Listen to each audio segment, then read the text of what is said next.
கண்ணியமிக்க சகோதர சகோதரிகளே, அல்லாஹ்வின் நல்லடியார்களே, அஸ்ஸலாமு அலைக்கும் வரஹ்மத்துல்லாஹி வபரகாத்துஹு. அல்ஹம்துலில்லாஹ். அல்லாஹும்ம ஸல்லி அலா முஹம்மதின் வ அலா ஆலி முஹம்மதின் வபாரிக் வஸல்லிம். அல்லாஹ்வின் நல்லடியார்களே, இது உங்களுடைய இஸ்லாமிய பாதை சேனல். இன்னைக்கு நம்ம ஜும்மாவுடைய நாள்ல இருக்கிறோம். வாரத்திலேயே வைத்து மிகவும் தலை சிறந்த நாளான இந்த ஜும்மாவுடைய நாள்ல அல்லாஹு பல்வேறு காரணங்களுக்காக இந்த ஒரு ஜும்மாவுடைய நாளை பல விஷயங்களுக்கு தேர்ந்தெடுத்த இந்த நாளை எத்தனையோ சமுதாயங்களுக்கெல்லாம் கொடுக்காம நபி ஸல்லல்லாஹு அலைஹி வஸல்லம் அவர்களுடைய உம்மத்தாகிய நமக்கு கொடுத்திருக்கிறான். இதை முன்னிருந்த சமுதாயம் யாருமே சரியாக கண்டு கொள்ளவில்லை. நமக்கு தான் அல்லாஹ் இந்த பாக்கியம் கொடுத்திருக்கான். இந்த நாள்ல நீங்க என்ன பண்ணும், அமல்களை கொண்டு நீங்க இந்த நாளை அலங்கரிக்கணும். அதாவது வாரம் முழுவதும் நம்ம அமல் செய்வோம். ஏன்னா எல்லா நாளுமே நம்ம அமல் செய்துதான் ஆகணும். அதனாலதான் 5 நேர ஃபர்ல் தொழுகையே நமக்கு கடமையாக்கப்பட்டிருக்கு. எப்பயாவது ஒரு சிறப்பு நாள்ல மட்டும் தொழுதுக்கலாம் அப்படிங்கிற மாதிரியான ஒரு வழிமுறை நம்மளுடைய மார்க்கத்துல கிடையாது. எப்போதும் அல்லாஹோடு தொடர்போடு இருக்கணும், வணங்கணும் அப்படிங்கறதா இஸ்லாம் சொல்கிறது. அதனாலதான் நம்ம தினமும் 5 நேரம் தொழுகிறோம். ஆனா இந்த ஜும்மாவுடைய நாள் வரும்போதும் ஈதுடைய நாள்லாம் வரும்போதும் என்ன சொல்லப்படுதுன்னா, இன்னும் சிறப்பாக அமல்களில் கொண்டு அதை அலங்கரிக்கணும்னு சொல்லப்படுது. ஏன்னா அல்லாஹ் அதை நமக்கு ஸ்பெஷல் ஆகியிருக்கான்.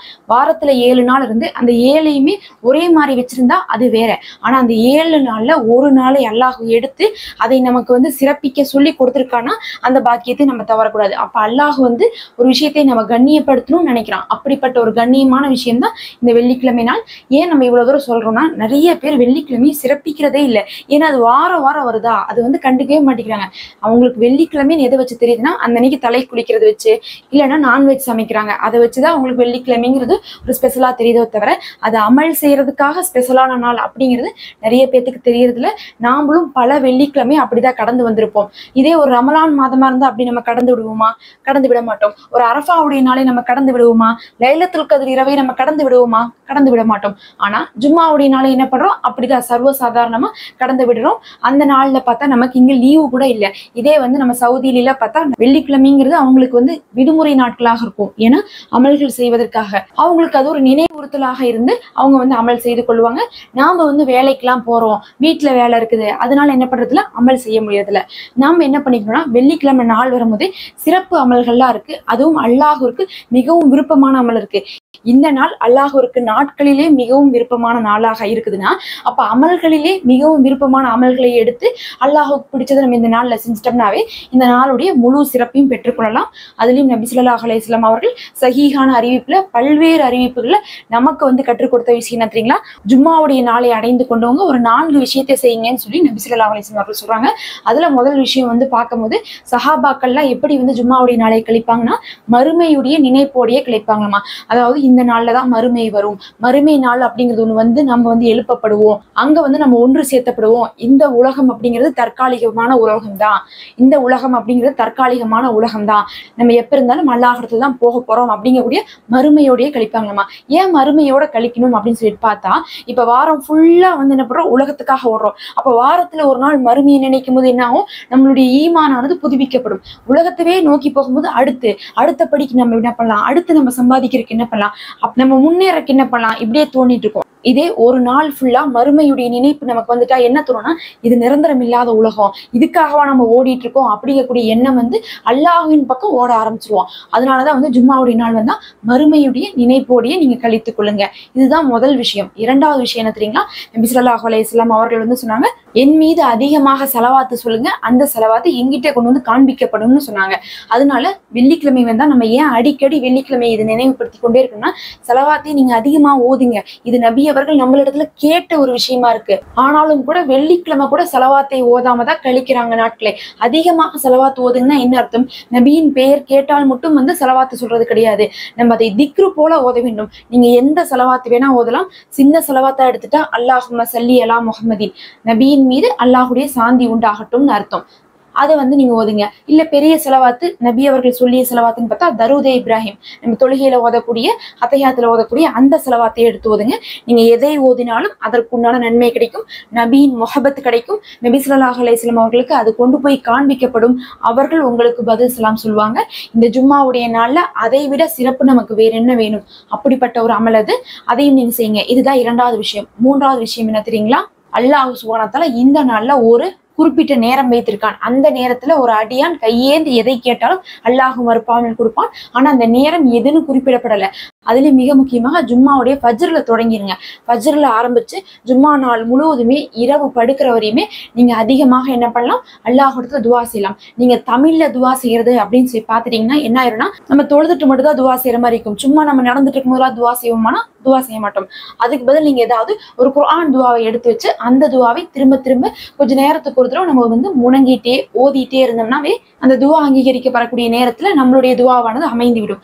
அதுக்கு நான் பெஸ்டா சொல்லக்கூடிய ஒரு துவானா நபி ஸல்லல்லாஹு அலைஹி வஸல்லம் அவர்கள் அதிகமா ஓதுனதும் அல்லாஹ் குர்ஆன்ல வந்து சிறந்த துவா ஒரு அடியான் கேட்பதிலே அப்படின்னு சொல்லி தந்த ரப்பனா ஆத்தினா ஃபித் துன்யா ஹஸனத்தன் வஃபில் ஆஹிரத்தி ஹஸனத்தன் வக்கினா அஸாபன்னார். இந்த துவாவை நீங்க அதிகமா ஓதிக்கிட்டே இருக்கலாம் வெள்ளிக்கிழமை நாள்ல. இது மட்டும் கிடையாது, எந்த துவா வேணா ஓதலாம். என்ன ஓதுறதுன்னு தெரியாதவங்களுக்கு ஒரு சாம்பிளா நம்ம ஒரு ஸலவாத் சொன்னோம். அதே மாதிரி இந்த ஒரு துவாவை சொல்லியிருக்கோம். நாலாவதா ஒரு விஷயம் இருக்கு. அந்த விஷயம் என்னன்னு பார்த்தா, வாரம் முழுவதும் செய்த பாவங்கள் மன்னிக்கப்படும்னு சொல்லியிருக்காங்க. நம்ம என்ன பண்ணோம்னா இந்த நாள்ல அதிகமாக பாவம் மன்னிப்பு கேட்கணும். அதே மாதிரி வாரம் முழுவதும் செய்ததை விட அதிகமான அமல் செய்ய சொல்லியிருக்காங்க. அப்ப நம்ம வாரம் முழுவதும் என்னெல்லாம் செஞ்சோமோ அதோட ஒரு படி அதிகமா செய்யணும். இந்த ரெண்டையும் சேர்த்து பார்த்தீங்கன்னா வாரம் முழுவதும் செய்த பாவத்தை கழிக்கிறதுக்கும் வாரம் முழுவதும் செய்த அமல்களை விட அதிகமான அமல் செய்வதற்கும் ஒரு சிறந்த இபாதத் இருக்குன்னா அது ஒரு திக்ர் இருக்கு. அந்த ஒரு திக்ரை ஓதுனாவே வாரம் முழுவதும் செஞ்ச பாவமும் போய் நம்ம செஞ்ச எல்லா நன்மையை விட அதிகமான நன்மையாக இது மிகைத்துவிடும். அல்லாஹுக்கு மிகவும் விருப்பமானதாக இருக்கு. அதை நம்ம இந்த விருப்பத்திற்குரிய நாள்ல செஞ்சிட்டோம்னா நம்ம அல்லாஹுடைய முகபத்தை பெற்றுக்கொள்ளலாம். நம்முடைய துவாக்கள் அங்கீகரிக்கப்படும், நம்ம பாவங்கள் மன்னிக்கப்படும், தேவைகள் நிறைவேற்றப்படும். இம்மைக்கும் சிறந்தது, இதுல மிக முக்கியமாக மறுமைக்கு சிறந்தது. அப்ப பார்க்கும்போது இந்த நாள்ல என்னெல்லாம் செய்யணுமோ அதெல்லாமே செஞ்சுட்டோம். பாவ மன்னிப்பு, தேவை நிறைவேறுவது இம்மைக்கு சிறந்தது, மறுமைக்கு சிறந்ததுன்னு சொல்லிட்டு எல்லாமே பண்ணி இந்த நாளையும் சிறப்பித்தவர்களாக இந்த நாளை நம்ம கடப்போம். அதனாலதான் நம்ம இந்த திக்ரை சொல்றோம். இந்த திக்ரை வந்து ஹதீஸ்கள்ல 2 நேரமாக பிரிச்சு ஓதிருக்காங்க, 100 தடவை. ஆனா நீங்க 2 தடவை தான் பிரிச்சு 200 ஓதணும்னு அவசியம் இல்லை. இன்னும் அதிகமாக கூட ஓதி அல்லாஹுடைய விருப்பத்தை நீங்க பெற்றுக்கொள்ளலாம். அந்த திக்ர் என்னன்னு பாக்குறதுக்கு முன்னாடி இன்னும் சப்ஸ்கிரைப் பண்ணாம பார்த்துட்டு இருக்கவங்க மறக்காம சப்ஸ்கிரைப் பண்ணி இந்த வீடியோக்கு ஒரு லைக் கொடுங்க. அதன் காரணமாக கூட இந்த வீடியோ மற்றவங்களுக்கு காமிச்சு அவர்களும் வந்து இதை ஓதி அந்த நன்மையை பெற்றுக்கொள்ளட்டும். அதற்கு நீங்க ஒரு காரணமாக இருந்து இந்த ஜும்மாவுடைய நாள்ல அந்த நன்மையும் உங்களுக்கு வந்து சேரட்டும். அந்த திக்ர் தான் வந்து பாத்தீங்கன்னா சுபஹானல்லாஹி வ பிஹம்திஹி. இதுக்கு அர்த்தம் என்னன்னா, அல்லாஹு பரிசுத்தமானவன், புகழ் அனைத்தும் அல்லாஹுவிற்கே உரியது. வெறும் 2 வார்த்தை தான். ஆனா இதுல இருக்கக்கூடிய ஒரு முக்கியமான விஷயத்தை நீங்க புரிஞ்சுக்கணும். அதை புரிஞ்சுக்கிட்டோம்னா நம்ம இன்னும் அதிகமாக இதை ஓதுவோம்.